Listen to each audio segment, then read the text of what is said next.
Hello and welcome back to another episode of the Chronic Fatigue and Burnout Recovery podcast.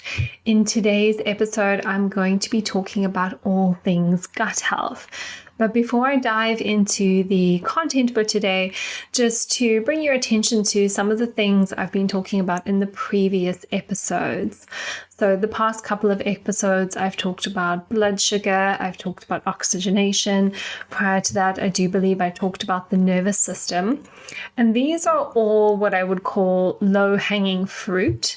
So these are things that I'm always working with my clients on, either just to check, is this thing in balance? Is it not in balance? And if it's not in balance, we need to address it, because these are easy, accessible, and affordable things that we can focus on as we work to recover our energy.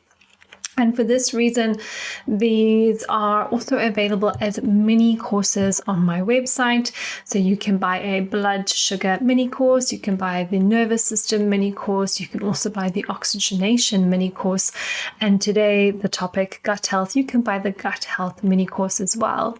But if you feel that you don't just want a mini course and you don't just want to work it all out yourself, these topics that I'm talking about today are also modules in the High Achiever Revival program, which is my group program for high achieving women who want to recover from burnout and chronic fatigue.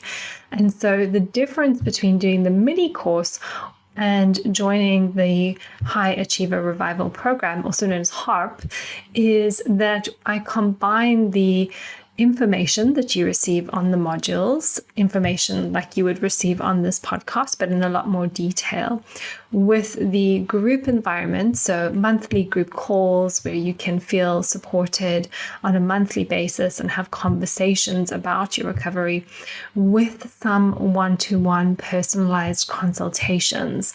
So what this means is that when you join the program, you'll have several one-on-ones with me where we can go through all of this together, and I can highlight to you exactly where you want to be spending your time and your energy and your attention as you work through the program. So I just wanted to bring that to your attention as we dive into the next episode, because if you have been enjoying the content on the podcast, if you've been finding the information helpful, but you feel like you need a little bit more support and input in terms of implementation, those would be some fantastic opportunities for you. The alternative option is to work with me one-on-one in my fatigue recovery intensive, which is 6 months working with me on a much more intimate level. But anyway, that's enough of a little bit of advertising / marketing for you today. Let's talk about all things gut health. And if you have been listening to the previous episodes, one of the things I've said previously is that we experience fatigue when the body isn't able to make energy, when the body isn't able to make what is known as ATP. And there are obviously many different mechanisms that can result in the same endpoint, the endpoint being poor ATP production. And as we're working on recovering energy, recovering health, recovering well-being, what we're really trying to do is identify what are the mechanisms in this specific individual that are inhibiting ATP production. And if you've listened again to some of the previous episodes, we've talked about the root cause or possible root causes and how these root causes keep the nervous system and the immune system in an activated state, and that is inherently draining on ATP production. But then across the past few episodes, when we've looked at blood sugar, when we've looked at oxygenation, we've looked at how those are specific mechanisms that can impact energy production. And digestive health is just the same. Although I would say here that it kind of straddles the low-hanging fruit and the possible root cause category, because in some of my clients, there can be digestive imbalance, which is for the most part one of their root causes. Clients who have a history of parasitic infections, for example, or clients with small intestinal bacterial overgrowth, SIBO, can really be affected by fatigue. And also, typically in a lot of my clients' health histories, there can often be a very high antibiotic use, either in childhood or across a lifetime. And this can all impact the gut. So I do see digestive health as being a factor in inhibiting ATP production, or it can be one of those root cause things that we need to really go in and deal with. So for the purposes of today, what I'm going to do is just do an overview of the digestive system and how it works, and then talk about what can go wrong. And then I'll also introduce you to what we can start to think about as we work on rebalancing the gut.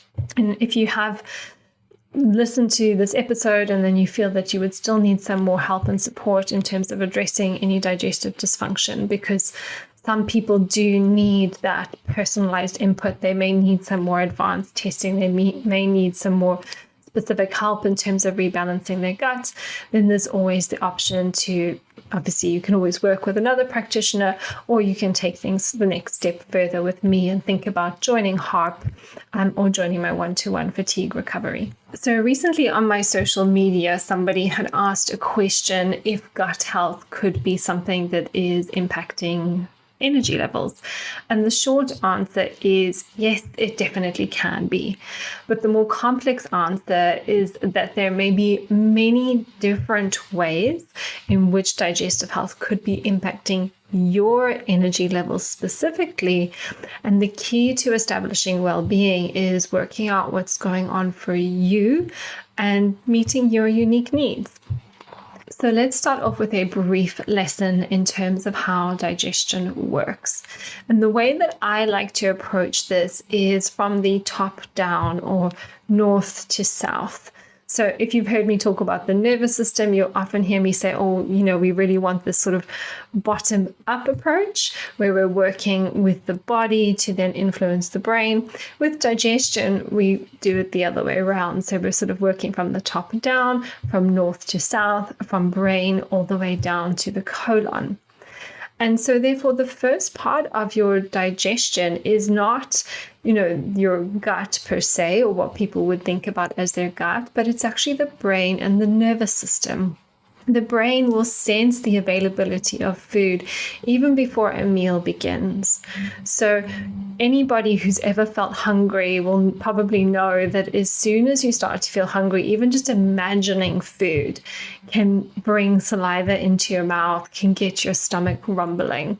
As we begin to choose the foods that we want to eat, as we begin to chop and prepare and cook food, as we smell the food as it's cooking, this is all being received by the nervous system. Our senses are smelling and tasting and feeling and seeing the food. And that information is then being communicated to the body. And the body is then preparing your digestive tract and is preparing the release of digestive juices so that you can digest your meal. And on the flip side here, if we're very stressed and we're eating at our desk and we're not even connecting with the food that's on our plate, or we're eating on the go, we're not going to be digesting very well.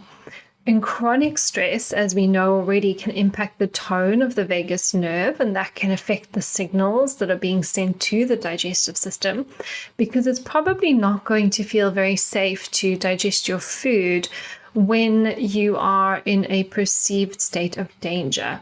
So the body needs to feel safe to digest food, and if there's stress at the time or chronic stress, then that can impact digestive function. In addition to this, inflammation in the brain can impact these downward signals to the digestive tract. So if there's an injury, a brain injury, for example, a concussion, which has caused inflammation in the brain, that can affect digestion. But also understanding that sometimes we can get a certain amount of inflammation in the brain when there is an infection in the body. So that's why, for example, if you have a viral infection, you may lose your appetite. And if that becomes chronic or somebody has a stomach bug, they can also lose their appetite. So the first thing we want for good digestion is a healthy brain and a healthy nervous system.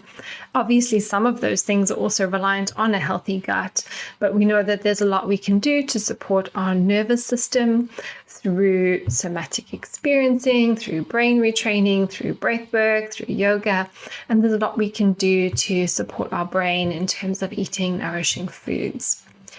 So provided that the brain and nervous system are working well, the next point in the digestive process is the mouth. And the mouth is where food enters the body, and it's in the mouth that we chew our food. And as we chew our food, we are further stimulating digestion. We're producing some enzymes in the mouth to begin to break down the food, but we're also stimulating the lower down parts of the gut. And so this is why proper chewing is important. So if you've been really busy, really stressed, you rush out, you grab a sandwich, you eat it super, super fast because you're in this stress state where everything is urgent and you're in a rush and your sympathetic nervous system is activated, that's going to be much worse for your digestion than taking the time to really think about your food and make a nice plate of food and prepare it and smell it, and then take the time to sit and be present with the food, eat it, and chew mindfully. Then we go to the next point in the process, which is the stomach. So we chew the food adequately in our mouth, that food goes into the stomach, and it's in the stomach that the food we eat combines with stomach acid. And this will further degrade the food before it moves into the small intestine. But if we have any issues with stomach acidity, acid which is too high or acid which is too low, this can be problematic. And actually, for the most part, a lot of people actually have stomach acid which is too low, which means they're not digesting their food appropriately. And when that bolus of food hits the small intestine, ideally the acidic bolus of food should be a trigger for the release of things like pancreatic enzymes, which are going to further degrade the food, or the release of bile from the gallbladder. But if we have insufficient acid, we're not sending those signals for the release of the bile and the pancreatic enzymes. And then again, we're not getting or liberating the nutrients we need from our food. It's also here in the small intestine, as I've mentioned already, that we release bile, which is important for healthy fat digestion and, of course, fat-soluble nutrients as well, which have multiple different roles in the body. And in order for that to happen, we need a healthy liver and we need a healthy gallbladder. So this is where digestive health overlaps with detoxification. If there's any toxic load, perhaps there's a mold illness, or there's mycotoxins in the body, if there's heavy metals in the body, if there's a lot of environmental chemicals, then that's all potentially going to have a challenge or be a challenge on the liver and the gallbladder, and that's going to affect fat digestion potentially. It's also in the small intestine where many of the macronutrients like fats, amino acids, and carbohydrates are absorbed. So proteins have an important role in the body, and fats have an important role in the body, as do micronutrients like B vitamins, minerals like iron, zinc, chromium, the fat-soluble nutrients, which I've already mentioned. So if there's any sort of stagnation or inability to break down and digest these nutrients and absorb them, that's going to have an impact on our overall health. Final part in the process is the colon. And if you've heard of the microbiome is the colony of bacteria, viruses, and fungi that live in the gut, and they make up the gut environment. And in the colon, we have trillions of bacteria. And we absorb water in the colon, we absorb electrolytes, we absorb vitamin K, biotin, short-chain fatty acids. And all of these different things are happening in the colon. But the role of the gut microbiota, that live in the colon is to regulate immune signaling. They can influence mitochondrial metabolism, and they're also involved in maintaining the barrier of the gut that essentially is a barrier between the outside world and the inside world. Because we think of our digestive tract, at least, as being inside of us, but it's actually outside of us. I liken it to a donut. So if you think of a donut with a little hole in the middle, you wouldn't think of the hole in the middle of the donut as being part of the donut. It's just a hole. And the same is true for our digestive tract. It's one big hole or one big column that runs mouth to anus. And on the surface of that, just if you think about a sugary donut with sugar sprinkled on it, on the surface of our digestive tract, we have all these bacteria, maybe some yeast, maybe some parasites, all sorts of different cells, and they're all making up or informing the health of the digestive tract, but they're not in the body. They're just creating a barrier between the world around us and what's happening inside the body. So that's a really helpful way to think about it. And as we maybe experience changes in the bacteria that live on the sugary bits on the donut, that can impact overall the quality of that healthy layer. So I've kind of touched on this briefly so far, but the next thing to think about is what can go wrong. Here, there's four main things, should I say, that could potentially be problematic for you in your fatigue recovery journey. And I'll name these all now, and then we'll go into each of them in a little bit more detail. So the first is maldigestion, not being able to digest and break things down. The second is malabsorption. So even if we can digest and break things down, are we able to absorb it, get it inside the body from the outside? Then there's inflammation and activation of the immune system. And finally, changes in the microbiome, because the microbiome does have this role in influencing the immune system and influencing mitochondrial function and influencing the health of the gut membrane. If there's any changes in the microbiome, this potentially impacts the body along those several different mechanisms. So the first is maldigestion. If you listened to the previous episode where I discussed oxygenation, by now you probably already know that nutrients have very important roles in the body. For example, vitamin B12, folate, vitamin B6, and iron make red blood cells, which we use to then transport oxygen around the body. If we don't have enough of these nutrients and we don't have healthy red blood cells, we don't transport oxygen effectively, and that's going to be a roadblock in terms of our ATP and energy production. But that's just one very small example of how nutrients impact the body. There are so many different ways. We need to get good amounts of amino acids, because amino acids make up our lean tissue, our muscle mass, our organ mass, our bones, our tendons, our joints.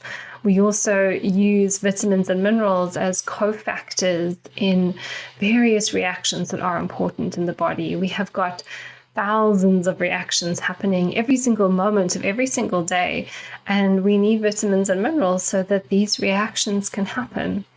So the effects of maldigestion basically means that the body is undernourished. It's undernourished from a macronutrient perspective, so we don't have enough proteins, fats, and carbohydrates, some of which will actually be burnt to make energy.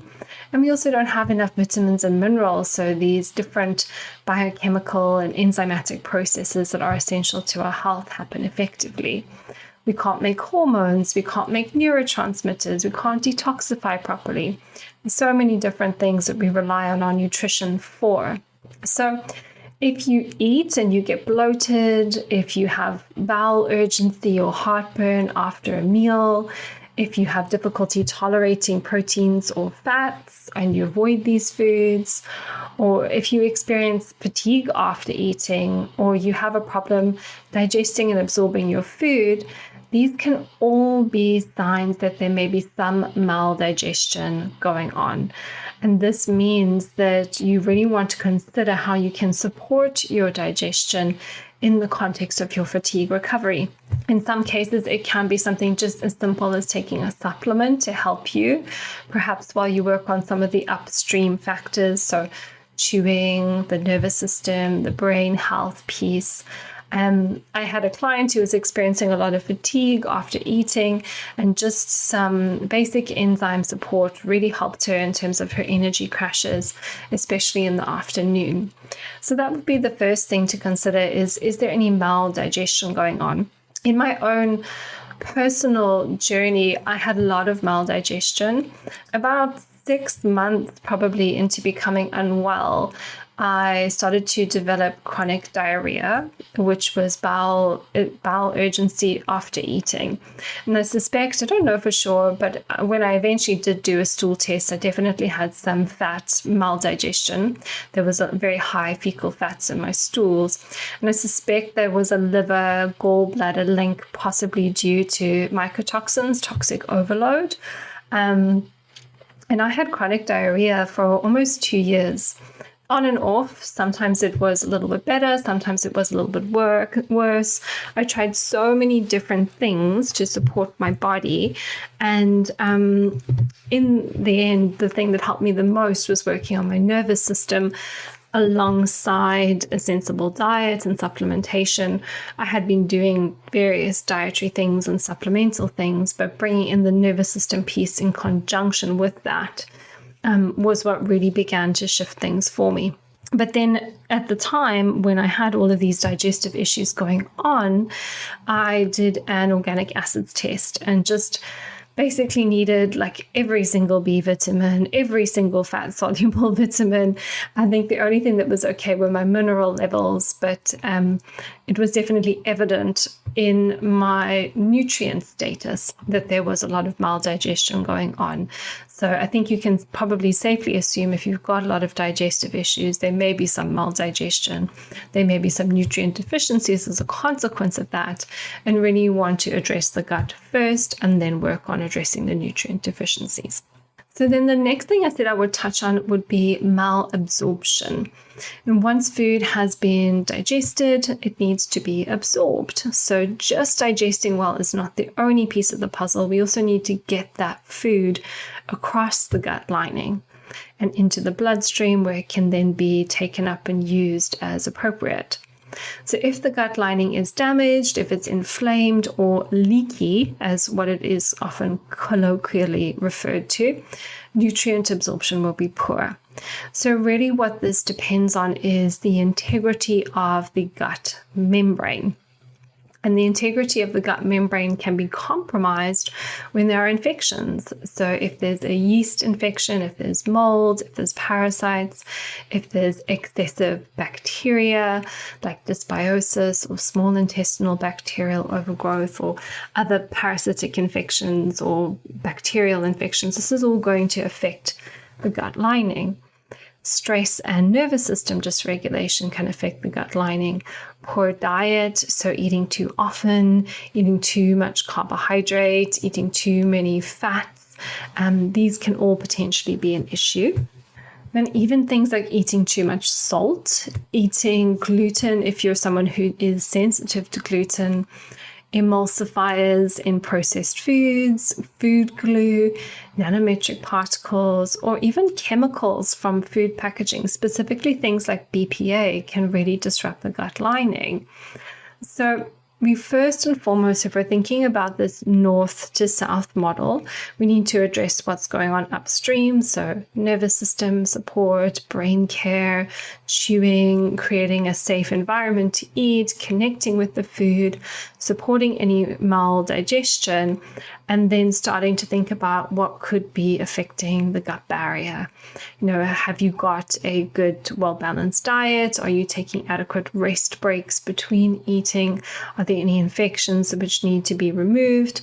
And this is where testing can be helpful. And this is where working with a practitioner, it doesn't have to be me, but it could be someone similarly qualified to really get to the bottom of what you need to do. Because because there can be many different things which are impacting the gut that will really start to help with this malabsorption piece.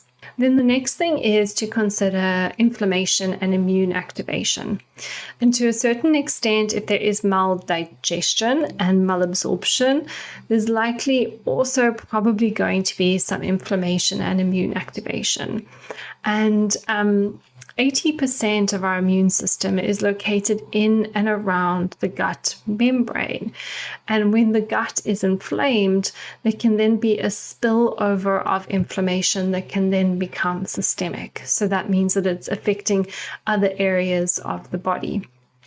And the analogy I like to use here, I've possibly already used this in another podcast episode, is that we all know how it feels to have an acute illness, to have a bout of flu, for example. We can feel fatigued, achy, foggy brain, low in motivation. Even small tasks feel exhausting. And, walking up a flight of stairs would just have you feeling really tired and achy. These symptoms are not the virus per se or the infection per se, but rather they are the consequence of energy in the body being prioritized away from the brain, hence the foggy brain and the fatigue and the low motivation, and prioritized away from the metabolic system, so hence the aching muscles and the fatigue and exhaustion on physical exertion. And energy is then being prioritized to the immune system. So the immune system can do its job, which is to resolve the threat of the invading pathogen, the invading virus. So when we feel this way, we feel rubbish. Nobody likes to feel this way. But it's also an intelligence in the body, how we feel as a consequence of this energy being prioritized away from the brain and the metabolic system and towards the immune system. So now back to the gut. If there's inflammation in the digestive system, that's sending inflammatory signals to the immune system. And it might not be to the extent of an invading virus, but it might be on a lower level. So we may not feel as absolutely unwell as we would if we had a viral illness, but we feel similar symptoms on a lower grade. So we still feel that fatigue, we still feel that achiness, we still feel that brain fog and low motivation and exhaustion on physical activity. It's just a little bit watered down. And so in this case, possible triggers could be a gut pathogen, but it also could be that there's been some chronic stress and the gut membrane has become more permeable. And then there's maldigestion. And because food that we're eating hasn't been broken down properly, bigger protein particles are crossing the barrier into the bloodstream, and that's activating the immune system.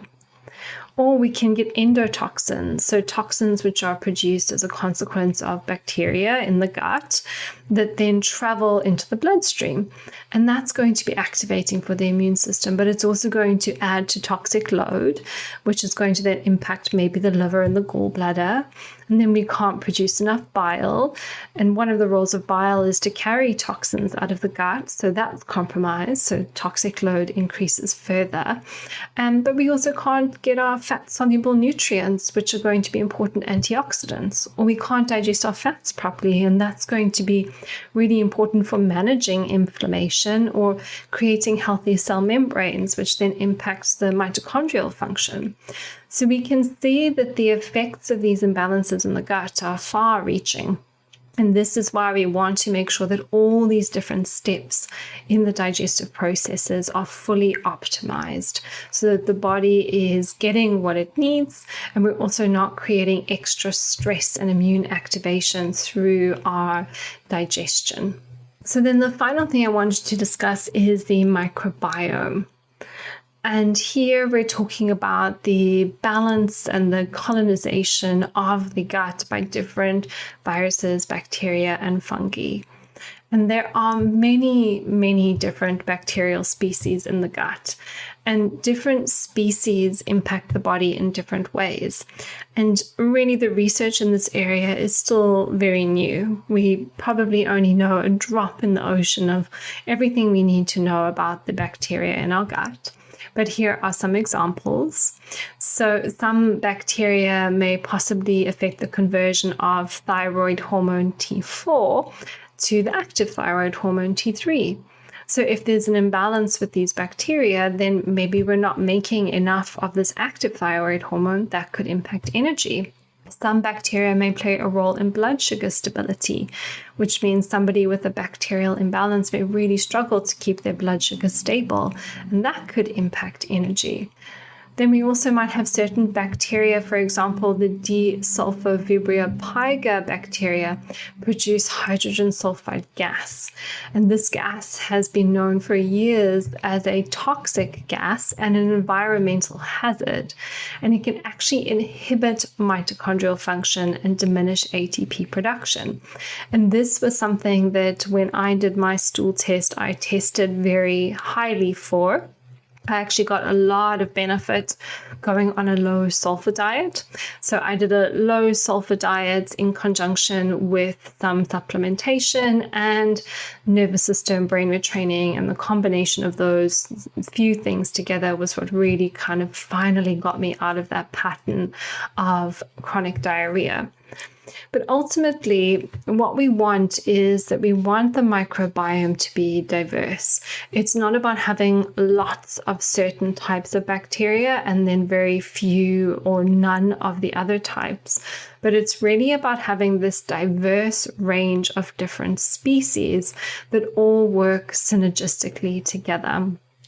And one of the things we can do to encourage that diversity is to have a diverse diet.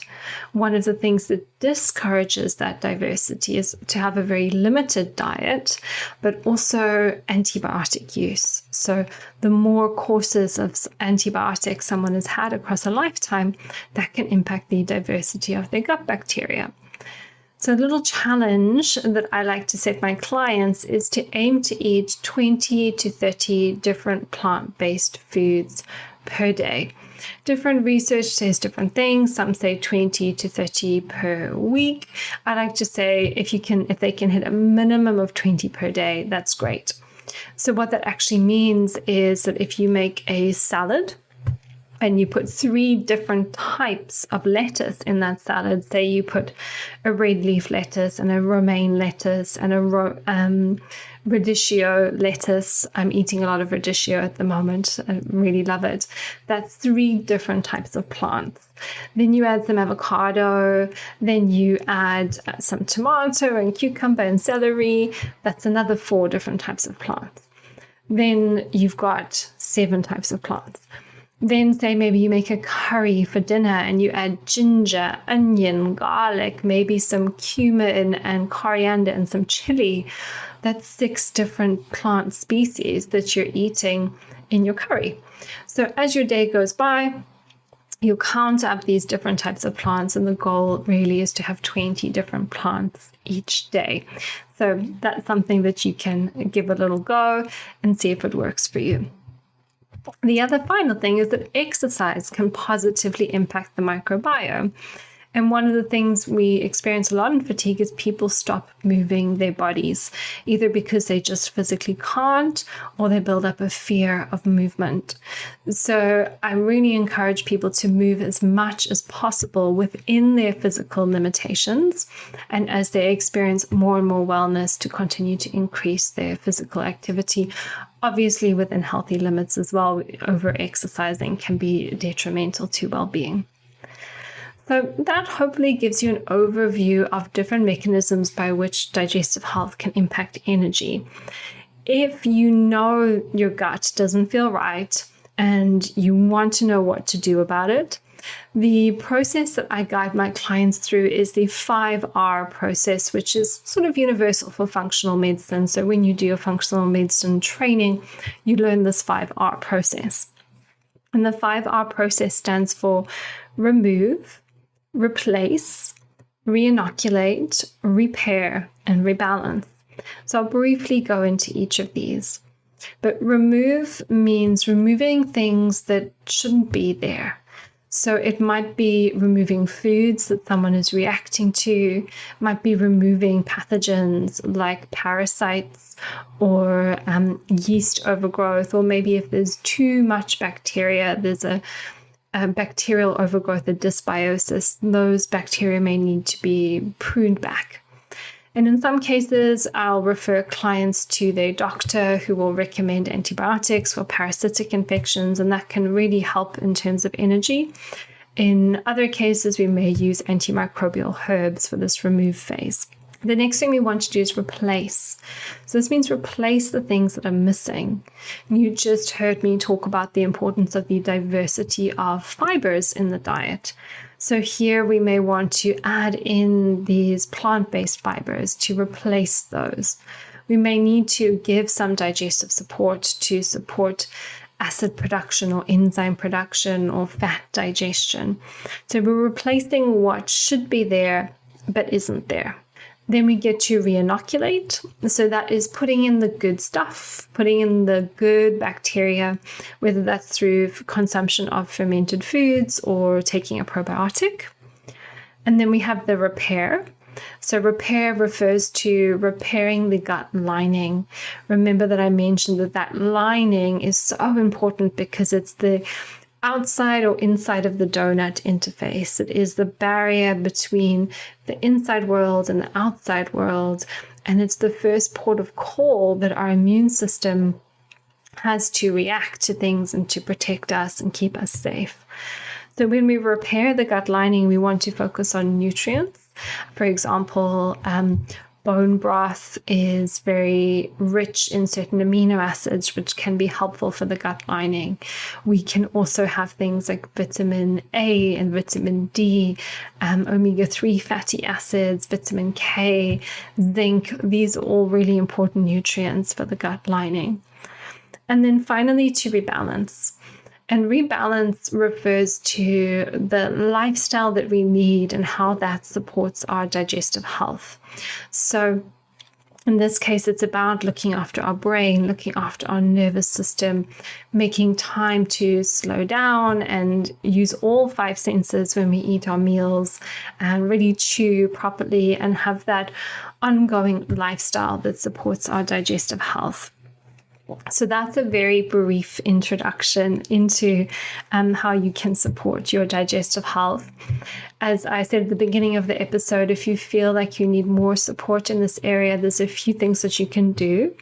I have my gut health mini course, which you can take, which actually includes my Beat the Bloat guide, which goes into these 5 R's in a lot more detail. And there's recipes and meal plans so that you could do a 5R process yourself.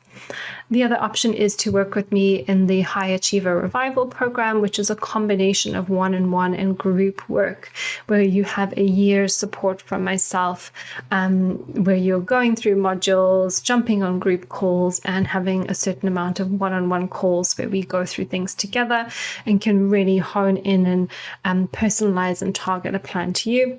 Or you can work with me one-on-one. And in the one-on-one and group work, there's the option to do testing as well.